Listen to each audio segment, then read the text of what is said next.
just so that somebody's not here, they're able to catch it. Hello, Alyssa. Hey, good afternoon, Hello. everyone. Thanks This for is joining. Charlotte. Oh, hey, Tarla Chan. I heard him for a second. How are you? Okay, how about yourself? Good. Happy to see you here. So we're doing like I said, module 7, session number 2. Go ahead and put this in the chat if you want to follow along. Master the creation of engaging interactive formative assessments using AI tools that provide real-time feedback and enhance student learning. Develop skills in designing assessment activities that promote continuous learning while gathering meaningful data about student progress and understanding. So it's a tall order, but I mean, I'm always surprised at what AI can do and what it comes up with. Y'all missed it last week. It was just a handful of us here, and we were putting together rubrics, importing rubrics into Canvas. So if you haven't had a chance to check out that session last week, that was pretty cool that we were able to get that working because I tried it once or twice before and it was a little bit clunky, but it seemed like we were able to take a rubric. I can't even remember if I think we had it make its own rubric. We put the assignment in and then said make a rubric that can be imported, and then we put in uh the template for import, and it worked. It worked really well. So but we're moving on to assessments now. So let's here are the success outcomes. I'll put those in the chat. But they're also on the screen if you want to read them. And today, all we need is access to your favorite LLM chatbot. If you have an interactive platform that you use, like Kahoot, Mentimeter, Padlet, or something similar, you can have that there. Does anybody use Kahoot in their class or Mentimeter or Padlet? I'm not currently using any of those. No, I have Quizlet. It's all about accessibility Oh, Quizlet. concerns. Quizlet's not fully accessible. I'm still trying to figure out an answer to accessible flashcards that doesn't require Okay. me to pay for HP 5 or whatever it is. Oh, H5P. Yeah. H5P. I always get the letters backwards or the numbers and HTTP. Yeah. letters mixed up. Yeah, H5P. I've been really impressed with what H5P can do. They have something now that I've been using for this to create the videos, but I just want to show this. I know I'm kind of going off script here, but let's see if I can get logged in. I'll get logged in on another screen. But you can do something called Smart Import. Oh yeah, here we go. And what I've been doing is giving them the recordings, and they have something called an interactive book. So this was one of our lessons, um, module 6, or yeah, module 6, session 1. You can all you have to do is put the video in, and then it will create this. It's called an interactive book, and it's got the video here, and then it adds in the little test your knowledge questions. And then it has a glossary. It's got concept cards. It has a quiz that students can uh, do, drag the words. Like this is just by checking the interactive book like option, it was able to create all of these things. And then there's a summary, and there's like a summary and submit where you can go in and you could check like your progress. So H5P definitely cool, but I think yeah, this functionality you have to have a special kind of account. Um, no, I haven't tested it though, so that's a good call. Yep, you probably Um, should. given the April 2026 date that's Right. coming. Coming soon, right? Yep. Well, I haven't actually haven't posted this anywhere. This is still private, but I was just looking at the functionality and Yeah, I no, it heard looks that super cool. Yeah. all the H5P stuff is Yeah. accessible, but I have not personally tried it with the screen reader yet. Does it embed with an iframe? Like, can you put it in Canvas with an iframe, or do people have to go to the H5P link to look at it? I believe so, but let me check here. Publish. Actually here. Oh yeah, it's Woohoo! got the embed code. Okay, cool. So, yeah. Hmm. Um, Interesting. this is called H5P, Kelly, and if you ever want to explore or try this out, we'd be happy to talk about it or like maybe do a training on it. It's kind of new for us too. But Yeah, that's awesome. That's yeah, it's pretty that's cool. I am concerned about the accessibility, obviously, but um, yeah, like yeah, Yeah. yeah. I'll test it this week and I'll see and I'll follow back with y'all next Friday if I can remember to do that. And then for the video last week, it's you have to go through and then there's a bunch of test your knowledge questions. And so when you get through all of those, then you can get the credit for it. Okay, moving on to this week, we're looking at interactive formative assessments, as I said. And so we have I have a slide deck here. This is, I was exploring with different formats for the slide decks within Notebook LM. And I used, the Duarte presentation, like guide to put this one together. So if it looks different than the other ones, that's because I was experimenting. But the video and the podcast are the same. We have an infographic here, and then there's the bullet point content down here with references and further reading at the bottom.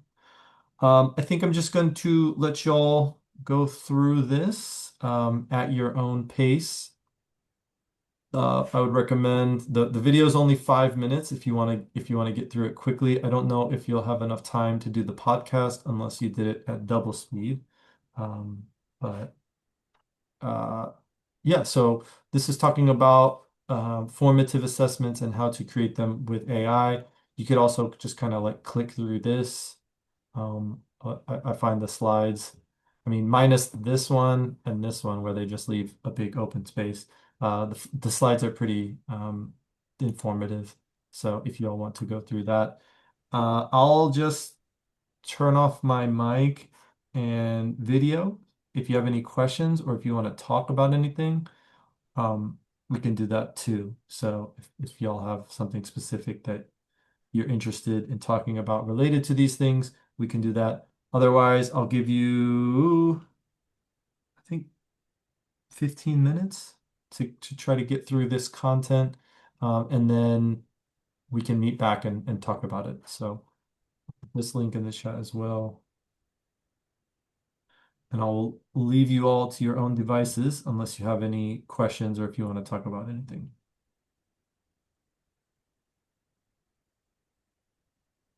I'll be here.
All right, everybody, it's game time. Speaking about formative assessments, or if you're still reading or listening to something, but want to move on and try this Kahoot out. So if you know anything about Kahoot, it's best done with your phone. So if you have your phone, and you can just put your phone up and scan the QR code or go to kahoot.it. Yeah, that's all you got to do. If you go to kahoot.it, you got to put in that PIN. You can also do it on your browser. So if you're on your computer and you don't want to do it on your phone, you can do it that way as well. Yeah. My Nice. phone's making me log in. To Kahoot? Yeah, Do you have... Is it I not have just an usually... account. Oh, maybe because you have an account, it's making you log in, but I don't usually know. here, I let's know see. you don't usually have to do that, right? I just did it and it asked me for my nickname. Hmm. It's weird. There might be some sort of cache thing. Hold on, I'm just gonna go straight there. Okay. I'll play with y'all too. So what I did for this one, just a little behind the scenes of what's going on. I be a moose. What? You can be a tiger? Where's the tigers? I can't be a tiger. Okay, that's fine. Be this guy. I took this page and then I can't remember the name of the word that they used, but like basically I put the PDF version of this page in, imported it in, and then had it make a Kahoot automatically. So it might not be good. Um, but let's see what its functionality is. Now in order to use that kind of AI functionality, you have to have a higher version than just the basic. But lucky for y'all, I have a way that I can give you the I don't want to call it the pro version. That everyone has the let's call it the upgraded plan, where you can try these out for yourself. And it looks like everybody's in here, so I'm gonna get started. Is that mostly everybody? Yeah, let's go ahead and get started. And they got this one's called The Big Game. So in honor of Sunday's game. Let's try this. And I actually don't want to live. Oh, Kahoot Plus, that's what it's called. Kahoot Plus. All right. Y'all know the drill. You're gonna get a prompt on the screen and you have to guess what the answer is. So scenario prompts encourage.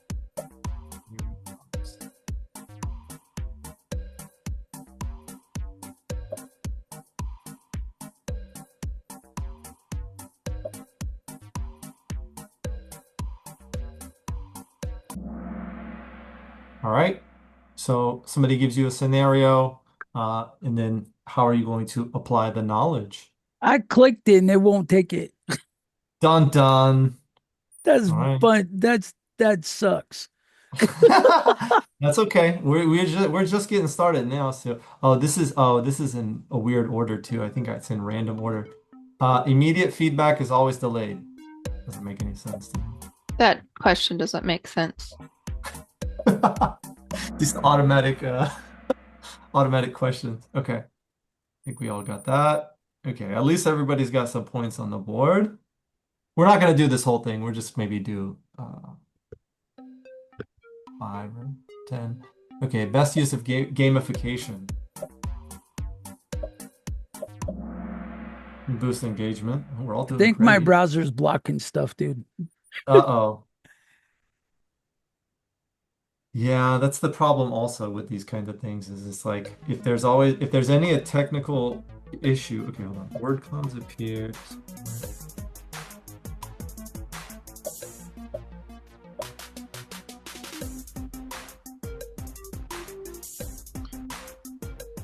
When they talk about word clouds, it's one of the things you can do in Mentimeter, where it's like very similar to this. You have a QR code on the screen, and then your students can input, like if you have a question, they can input what they think, and then the words pop up on the screen.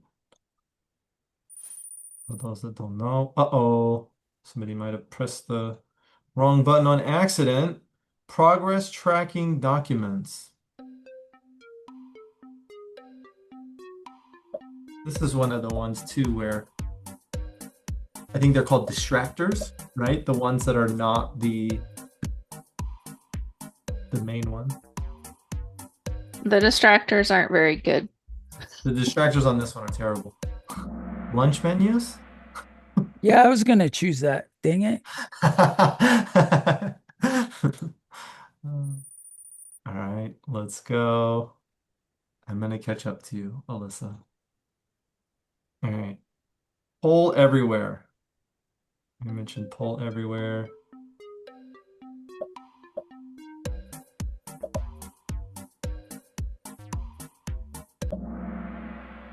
I found that AI is not very good at making distractors automatically. You really gotta prompt it and say like, make believable distractors. Yeah, all right, we'll do one more. See if I can do it a split second faster than Alyssa. Ooh, the goal of a formative assessment. This is a good one to end it on. I think I was too slow. Continuous monitoring. How do I end this? All right.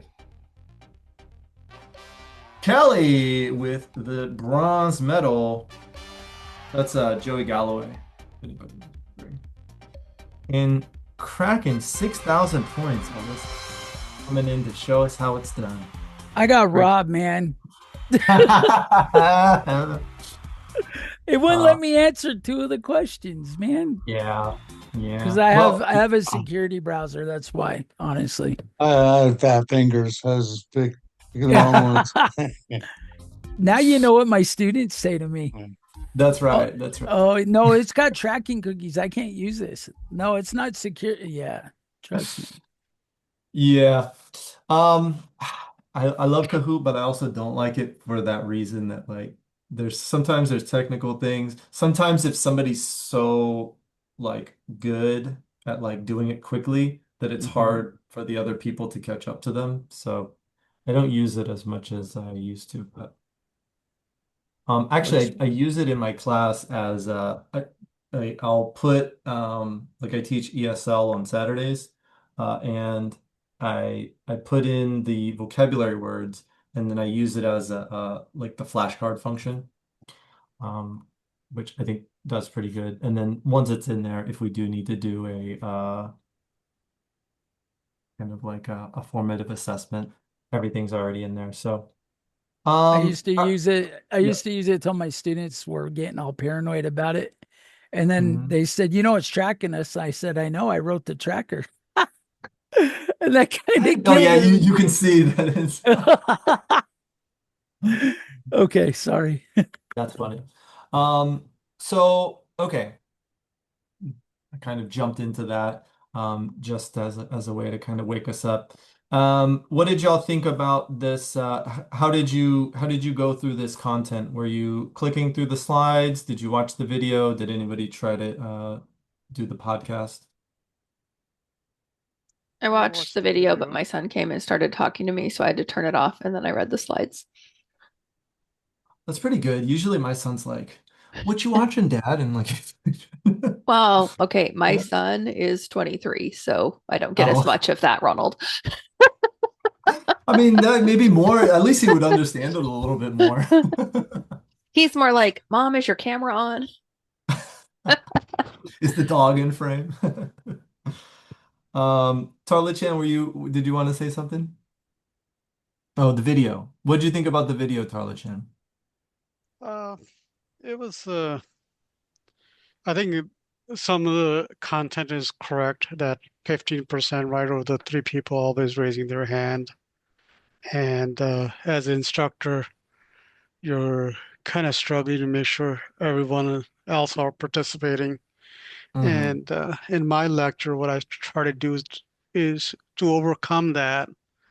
I would just call on someone to read a slide for me, if you will, so that Oh, without I'm kind of forcing them to start reading. And after a couple of those awkward moments, and after that, then the class gets used to it. yeah. They're expected to start reading, yep, and participate. And Sure. sometime I would tell Once them, you've set that norm where you're like, I'm gonna popcorn you, so everybody needs to be paying attention, then um right, yep. the And then I would source. also say where will not go to the next concept until I get a feedback from everyone. You could either type it in or you could verbally say it out. So kind of giving them options as well. Oh yeah, that's pretty good. I was just at something where they were talking about that. It might have been the faculty developers retreat last week where they're saying, yeah, you giving them options. If they're maybe if they're too scared, maybe they have anxiety, uh gi giving them the option to put it into the chat. I always say, put it in the chat if you want to talk. So Kelly said video and then the slides. Okay, same as Dean. And then the source of the slide with the teacher quote. Yeah, that you're talking. I It's went to slide that 14. slide 14. Yeah. Um, that was also mentioned healthcare faculty. I mean, it's Uh, presented like it's an actual teacher and a real quote, but yeah. I've worked with I enough mean AI to know that to maybe that's make not true. this to be honest, to make this, I just copied this. So it might be a hallucination.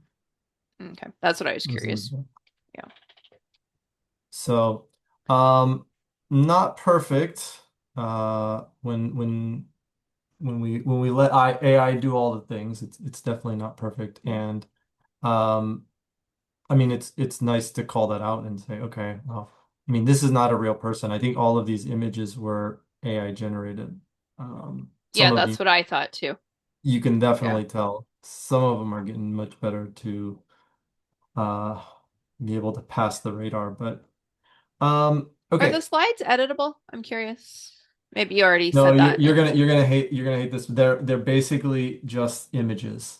Like I Okay. think what they do right now is they use Nano Banana, Okay. the Yeah. Google's image creator. And so that's one of the biggest disadvantages I would say to using Notebook LM as it is currently. I'm hoping that as April comes and Google's kind of, you know, leading the way here in some of this AI creation, that they'll add slides that are, editable, that have text on them, that you can edit, and images that you can edit. But Okay, so what's the alt text on there then? the alt Like text like if on these the are just images where yeah, this would be completely inaccessible, yeah, right? I mean, granted, I know you could watch the video and listen to the video and it seemed like it was very, very similar, yeah. but is it really fair to put that in a class if it not everyone can use it? I mean, I know you're giving options and letting people choose their preference, but what if someone using a screen reader, what if their preference is to use the slides? Yeah. Yeah, those are good points. And there is a way, like I've done it with Adobe and had it do the OCR. Uh-huh.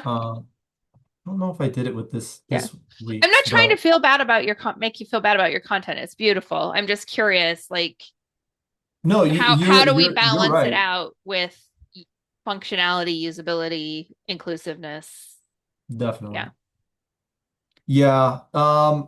I'm just kind of putting this stuff together, almost like putting the plane together as we're flying it. But um yeah, I mean, you bringing it up here right now makes me want to go back and at least run the OCR so that it can read. And then Yeah, I think putting it through, at least testing it with the screen reader, especially coming soon. Okay, given all these formats that you can generate with Notebook LM, because you're using that for all of them, right? For all the Yeah, things, the video, it's all the same content. You're just asking it to make different things.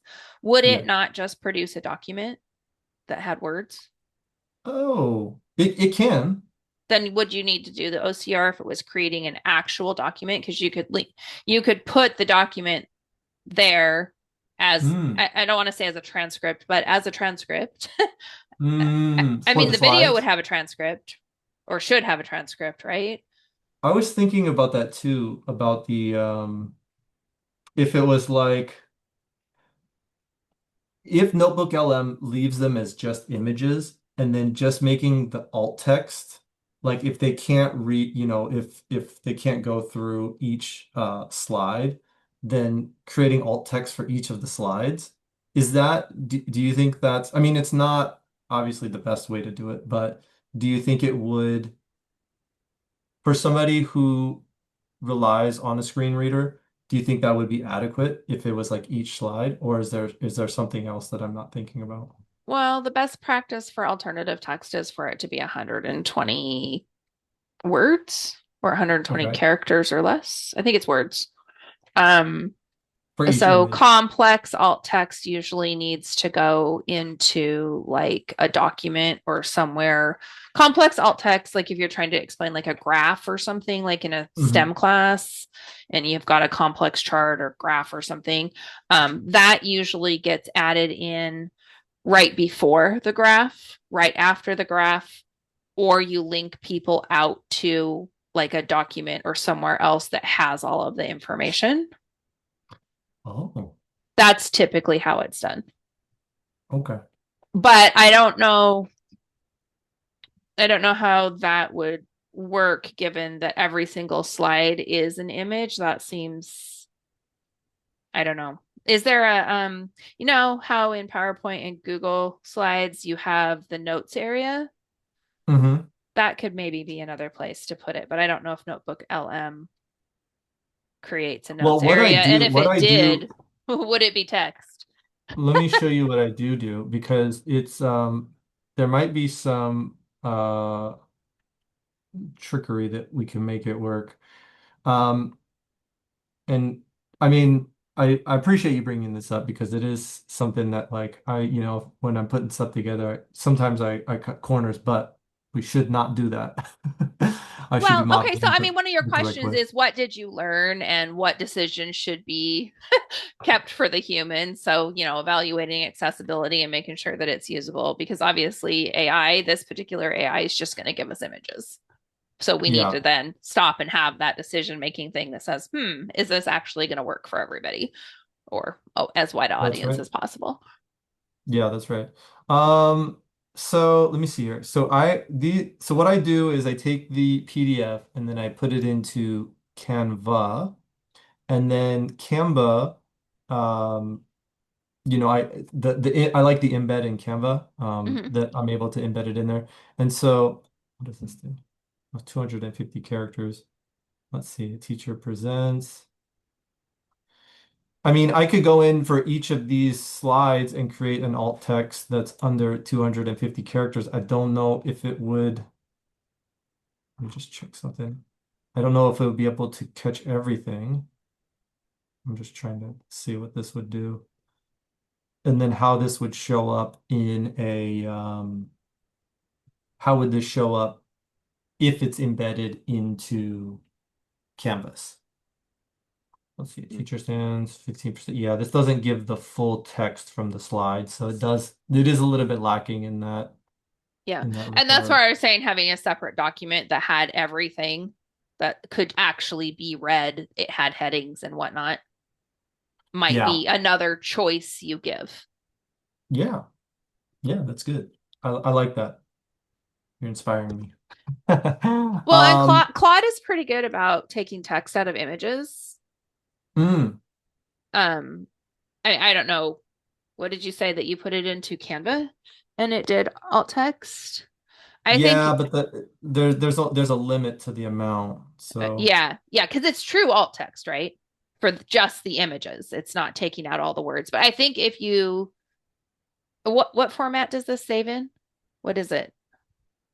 What kind of in file? Canva. Well, whatever, wherever it is, what kind of file is it that you could give to Claude? That Claude could Oh, read. it coming out of Notebook LM, it comes out as a PDF. Comes out of it as a PDF. Okay, so you could give the PDF to Claude and ask Claude to however you want to write your prompt to take all of the text from the slide and make it Hmm. into a document for you. Claude Mm. does have challenges with making things accessible and keeping your headings in where they're supposed to be. So Hmm. just FYI on that, you got to check everything. Yeah. I always have it make MD artifacts because sometimes it'll like try to make docs or PowerPoints and Yeah, it it just does doesn't crazy seem stuff. like it Yeah. does. I just want Yeah. the simple, and then if I do it in Markdown, then it has the headers in there. Like it's able to make it work. So Yeah. So sorry, didn't um mean to derail the conversation with accessibility questions. I was just mostly no, it's important and it's important to talk about and give it some space. And like I said, I'll be trying to do a little bit better with that. And I like that idea of maybe either having it as a separate document and say, you know, for people using a screen reader, click here, and then having it open up with this with another document that has everything that's on the slides. Um, okay, so noted here. Let's move on to our Explorer for today. We're going to practice creating engaging interactive assessments using AI tools and experimenting with different question types so that we can get some real-time feedback from our students. And we're going to be using ChatGPT. I'll be using Kahoot, but if you all have other ones, we can also kind of experiment with that if time allows. And then any lesson content. So if you want to do this with your own lesson content, you can. And then any sort of learning objectives. So, all right. So here is the first part. Activity one is interactive content generation. We're going to use AI to create diverse interactive assessment content that keeps students engaged. See, that's tough with some of our students. Um, so we're gonna make the questions first. And so I'm gonna just copy this here and I'll put that in the chat if anybody wants to try that. And I'm gonna try Gemini today. I don't give enough love to Gemini. So I'm gonna oh they got the football icon here for the create image. I'm afraid Um, to oh, try anymore because then I have to pay for more subscriptions. Because I have paid um, versions. Yeah, I got there was like some deal for educators to Oh get the yeah, pro I forgot version. about that. I should have gotten that. I don't know if that's still around, but okay. So I'm gonna go super meta today and do interactive formative assessments targeting um higher education faculty. We'll see how high level they can go. We're looking for questions. Questions variety needed. We need three multiple choice questions with engaging distractors. Two short answer questions that encourage critical thinking. Oh, I think it was a podcast I was listening to maybe a couple of days ago. I had Notebook LM make a podcast about the OECD report, and they were talking about the distractors on there. And then one ranking order activity. I like these ones. One scenario-based question, and then one creative prompt. So we're gonna do specific learning objectives. We already said, or interactive formative assessments, but I'll put it there. Oh, actually, no, these are the objectives. I can actually put my objectives that I have for this All right. I can put my objectives from this lesson. So I'm going to put these in here since I got them. And include the brief rationale for the correct answers, make questions engaging and interactive, and I'm going to design it for Kahoot. Let's see what that comes up with.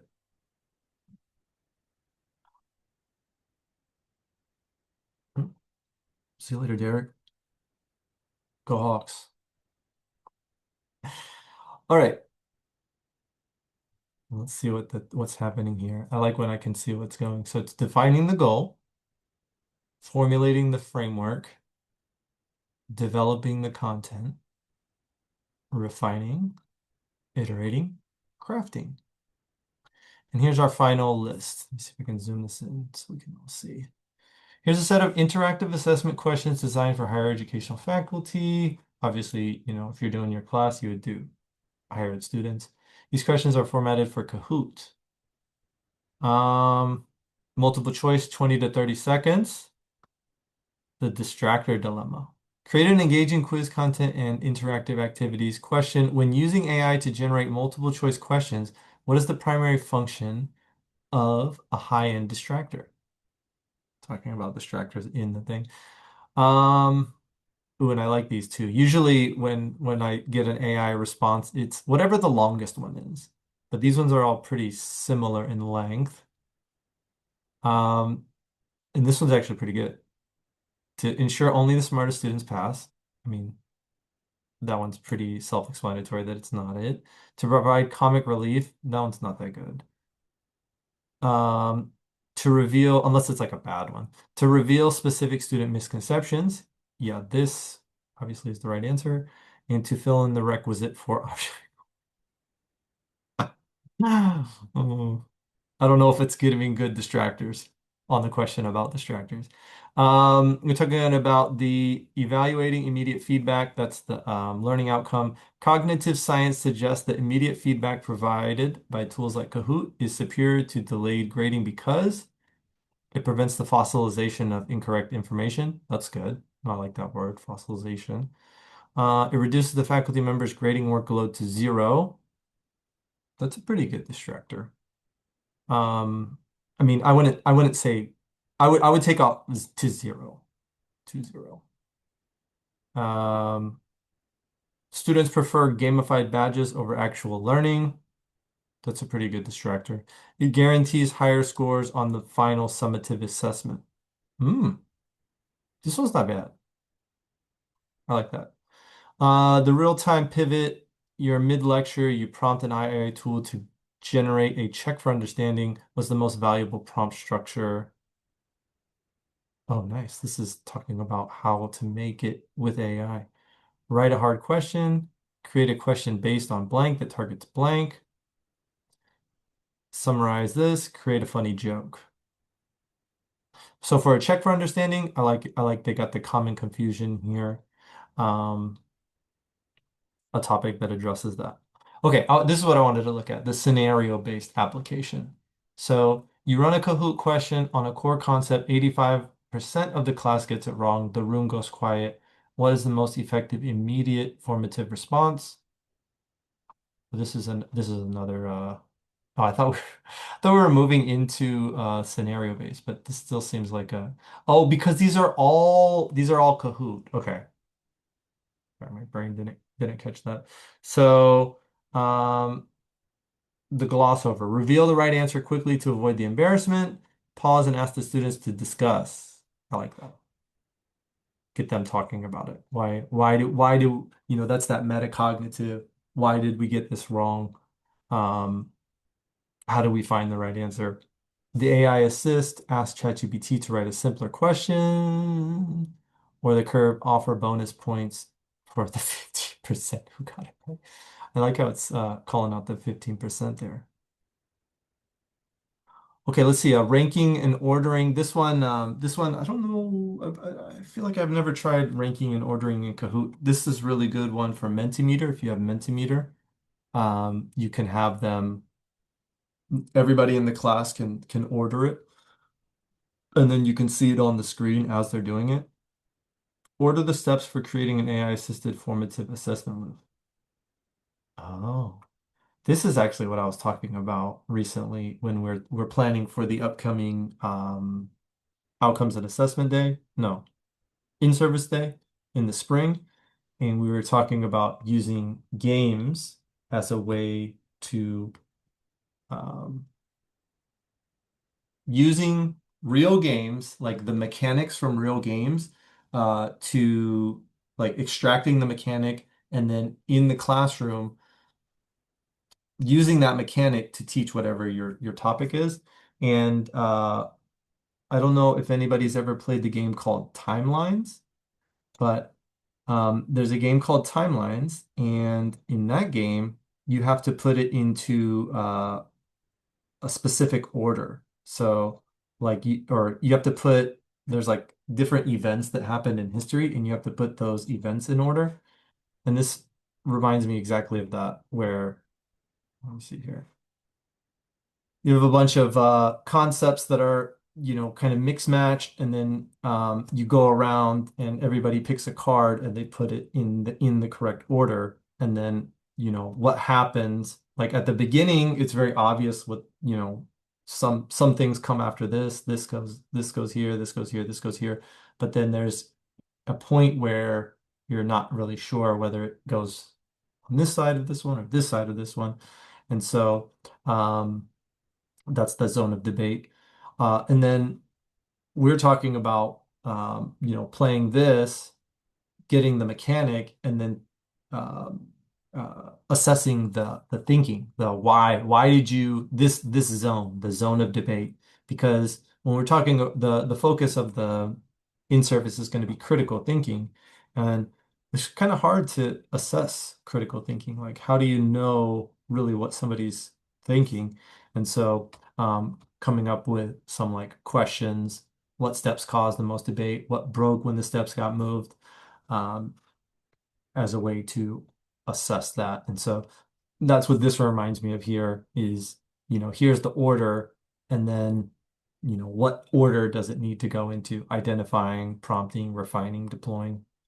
That one's a little bit easy, but like if it's a longer process. Well, look at this. Is this right? Let's see here. Knowledge. No, remember, understand. Okay. This looks like the old blooms, like the original blooms, not the revised. Apply, analyze. Yeah, this is the old one.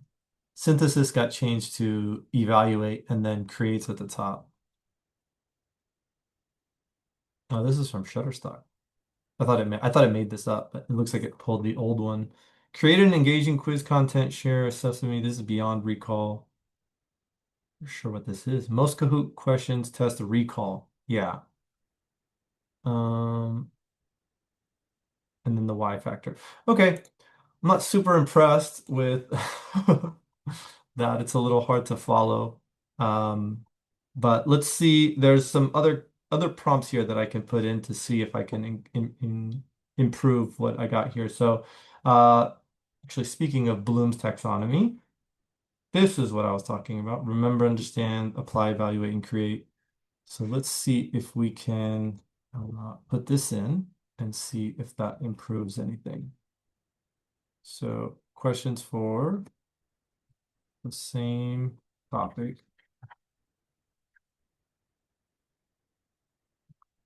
What's the next step it wants me to do? Would you like me to take one of these questions and generate a specific AI prompt?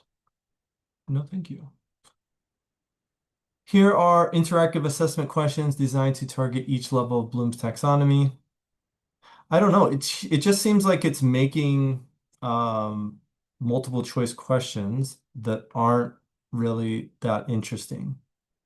It's saying that it will do engaging questions, which AI enhanced tool is primarily designed for gamified competitive quizzing rather than long form reflection. Really? Canvas? Zoom? Okay, so that question would have been, those distractors would have been a lot better if it had used other similar gamified competitive Right? programs, but would have also maybe Yes. been confusing if they were all the same thing. But I mean, Canvas Blackboard compared slash Blackboard, I mean that does that doesn't even compare to Kahoot, neither does Google Docs or Zoom chat. So it's not like they're not like super high quality in my opinion. Yeah.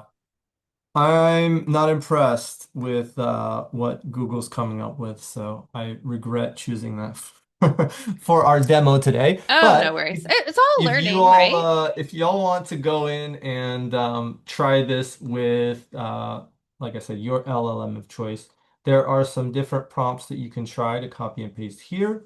And then let's see here. We'll end here with some key observation questions. What question types seem more appropriate for your topic or students? Um, I don't know. I liked this one, the ranking order, and I think that's just because I like that in general, because it gets people thinking, and especially when I mean, it's good for process, but it's also like to get their thoughts and like where they would rank different things. Um, I think we skipped the scenario based. So, let's see. How do different cognitive levels change the interactive assessment experience? We didn't really touch on that. Um, and then what engagement features would work best in your classroom setting? Yeah. I'm not too happy with what Gemini came up with related to these because I can't even answer the observation questions. So like I said, y'all can go in and experiment on your own. There's also the apply that you can experiment with as well. But it's 4:02 and I don't want to keep you all, so I'm gonna stop there. And thank you all for coming. Appreciate Mhm. you, as Have a good always. one. Have a good weekend. If you're a Seahawks fan or not, go Hawks. And Yeah. I'll see you all next week. Thanks, Ronald. See you, Ronald. Bye. Thank you.